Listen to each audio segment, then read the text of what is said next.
In this video, we're going to be taking a look at the new Revvl 6 Pro 5G's camera. Stay tuned.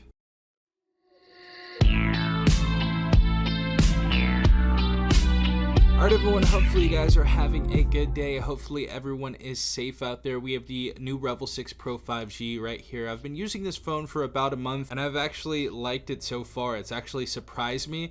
It's one of the better things on this phone because I don't really like this phone, to be quite honest. And you guys are going to see that in the full review. I don't think it's a terrible phone, but as far as like factoring in the price and lack of other features, you guys will see what I mean. But yeah, definitely like this camera inside of this phone, especially for the price of free. I think this is going to be a decent camera for most people. If you guys didn't know already, our main camera is going to be a 50 megapixel camera. Our secondary is going to be a 5 megapixel wide. Our third is going to be a 2 megapixel macro, and our fourth is going to be a depth information camera. And so first and foremost, getting into the actual camera application, we have our stopwatch right here, which goes from 3 to 10 seconds. We also can change our aspect ratio, obviously for night. We have our settings on that. Now, going into our video, we have filters, we have our flash, we have our aspect ratios. We can go from 2K to full, as you guys see right there.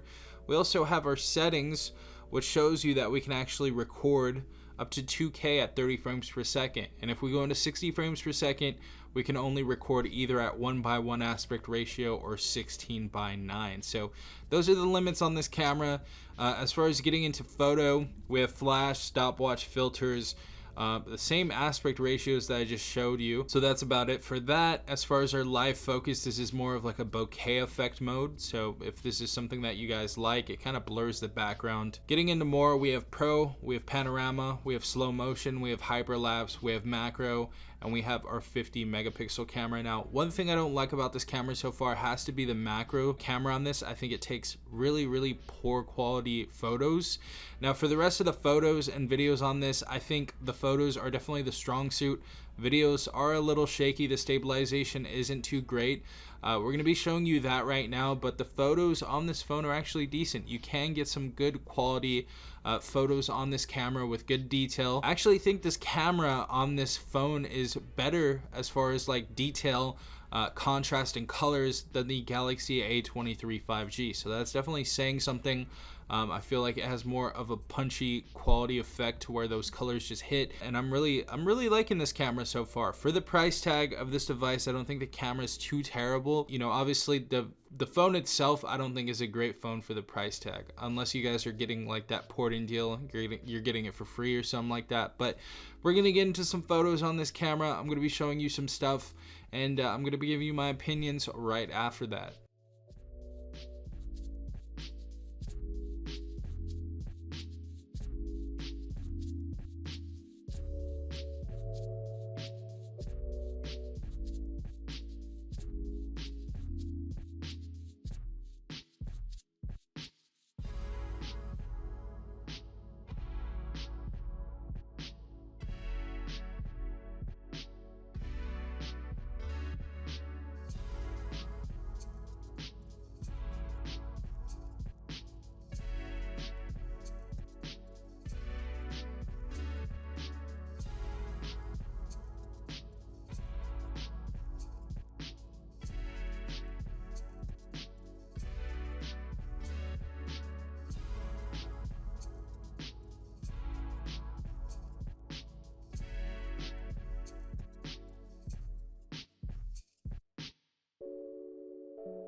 This is the front-facing camera, 1080p, 30 frames per second. We can only go up to 30 frames per second on our front-facing camera, so it's a little bit different.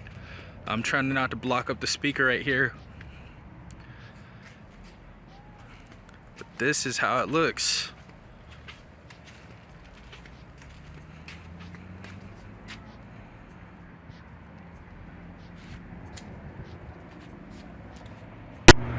This is 1080p, 30 frames per second.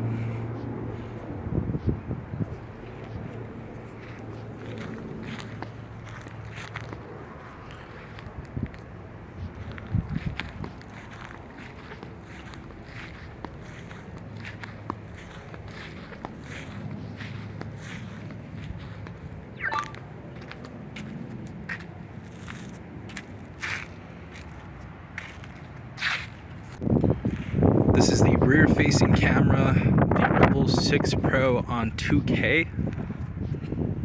So we can go all the way up to 2K at 30 frames per second on this device. I'm gonna go ahead and get close.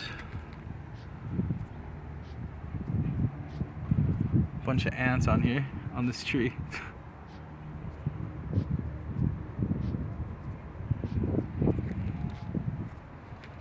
But this is how 2K looks.